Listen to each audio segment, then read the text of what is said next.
What if your dead wife reached out from her grave and grabbed you? What if a mysterious character is collecting teeth as trophies? And what if a children's book holds the key to escaping a nightmare town? Welcome back, everyone. Today, we're diving deep into one of the most intense episodes of From yet. And trust me, you don't want to miss what happens next.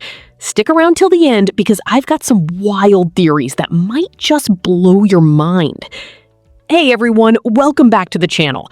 If you're new here, hit that subscribe button and smash the notification bell because we're breaking down every twist, turn, and terrifying moment from.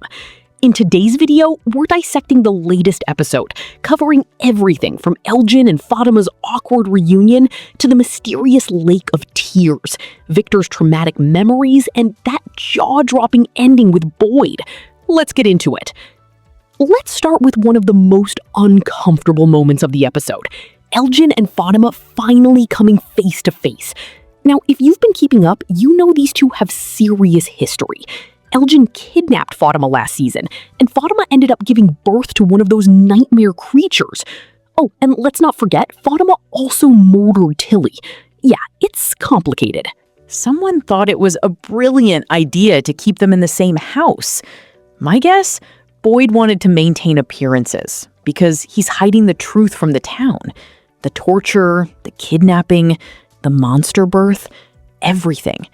He's trying to prevent the town from completely falling apart, which honestly seems like a losing battle at this point. But here's what surprised me. Fatima is actually pretty understanding. She knows this place messes with everyone's mind. What matters now is moving forward, and she asks Elgin for help with something mysterious. We'll get a glimpse of what they're up to later, so stay tuned. Now, let's talk about Boyd. This man cannot catch a break. He's having nightmares about his dead wife, Abby, specifically the day she went on a shooting spree in town, believing death was the only way to escape this nightmare. And Boyd had to be the one to pull the trigger and end her life. Absolutely devastating. This connects directly to Danny, who recently took the ambulance for a joyride, thinking she could find a way out. She's now under arrest. And get this, they let her keep her gun. Don't worry though, no bullets. Boyd keeps all the ammunition locked away in the next room. You know, just in case things get so bad that everyone needs to take the ultimate way out.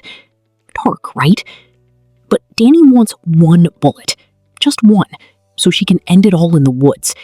Boyd actually agrees, but there's a condition. We'll find out more about this later, but it's clear that Boyd sees something of his wife in Danny. Here's where it gets disturbing.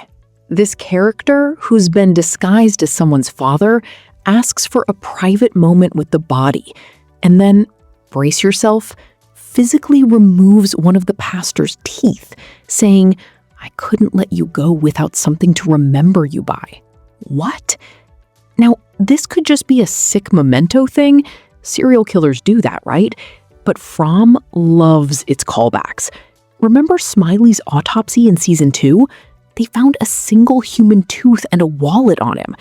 Was Smiley also collecting trophies? Did the man in yellow give it to him? And there's another connection. Fatima.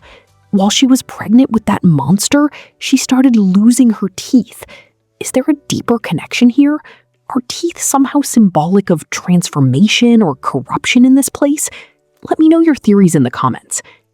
Meanwhile, Jade is meditating, trying to unlock memories from the past, but it's not working.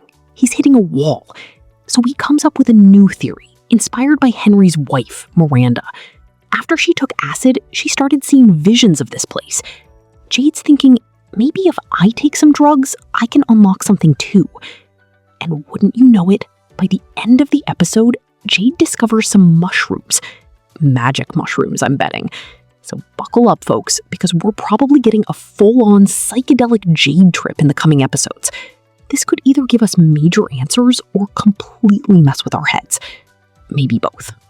Jim's funeral is a somber moment, but it gets interrupted by a murder of crows.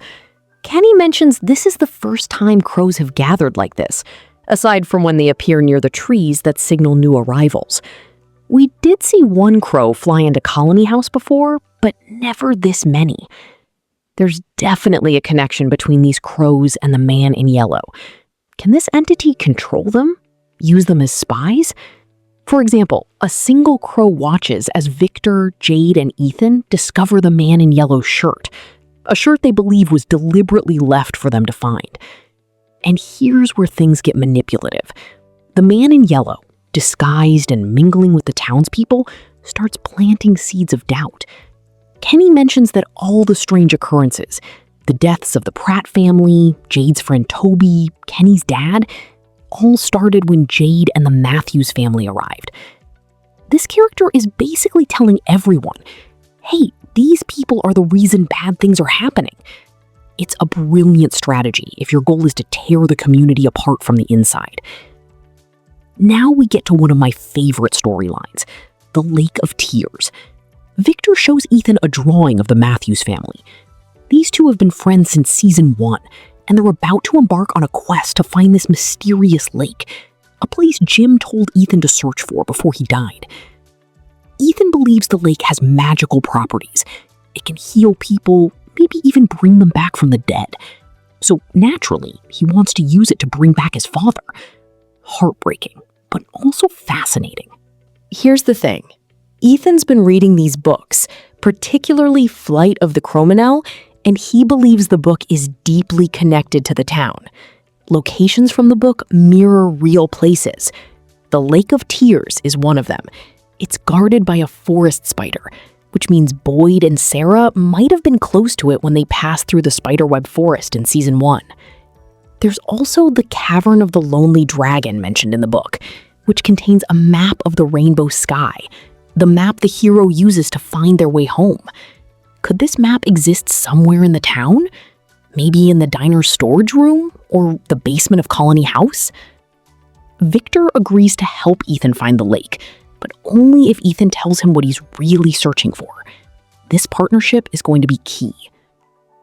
Julie, meanwhile, has her own mission. She wants to develop her story-walking abilities, basically time travel or shifting between timelines. Since Ethan learned about story walking from his books, Julie thinks those same books might help her control these abilities. If she can master it, maybe she can save her dad. The problem? Those books are buried under the collapsed Matthews house from way back in season 1. Randall volunteers to dig through the dangerous wreckage. One wrong move and he could be crushed. But he manages to find 2 crucial books, The Grand Gulagogue and Flight of the Cromenel. This is huge. These books could hold the answers to everything. Back to our mysterious antagonist. This character recites the biblical story of Achan, a man who caused an entire nation to suffer because he offended God. It's a clear metaphor. The townspeople are being told that Jade and the Matthews family are the cause of everyone's suffering. And here's the creepy part. This entity decides to live with Sarah. Sarah, who's already the town pariah after killing her brother Toby, trying to kill Ethan, and torturing Elgin.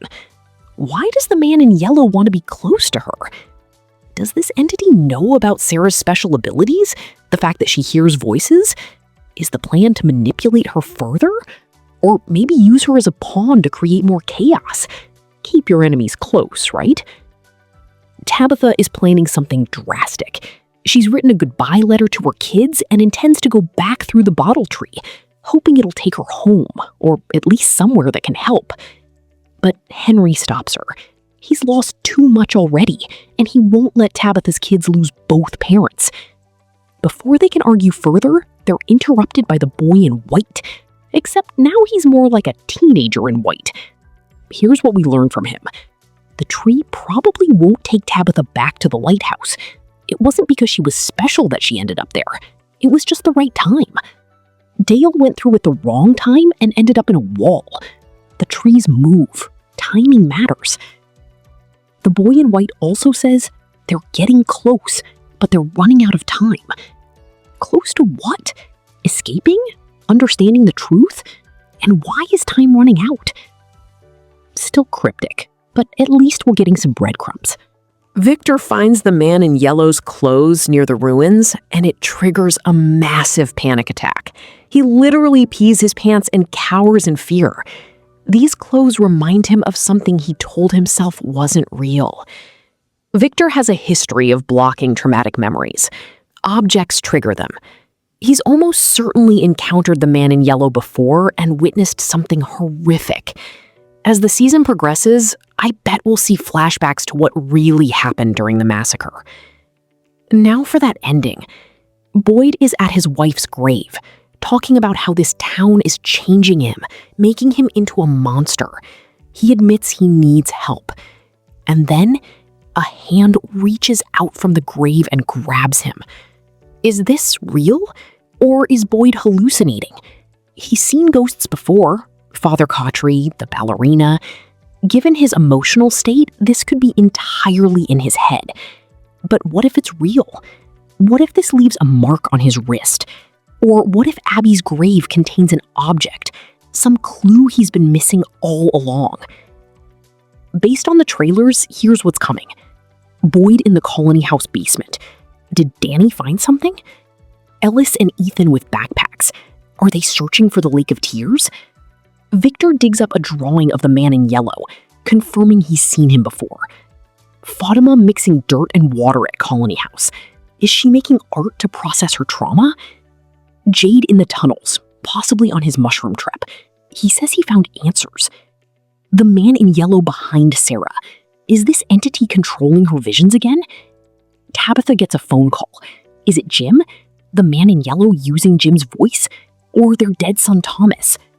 And that's everything for this episode. What do you think is going to happen next? Is Boyd really being grabbed by his dead wife? Or is he losing his mind? What's Fatima building? And will Jade's mushroom trip finally give us some real answers? Drop your theories in the comments below. If you enjoyed this breakdown, smash that like button, subscribe for more From content, and hit the notification bell so you never miss an upload. Thanks for watching, and I'll see you in the next one.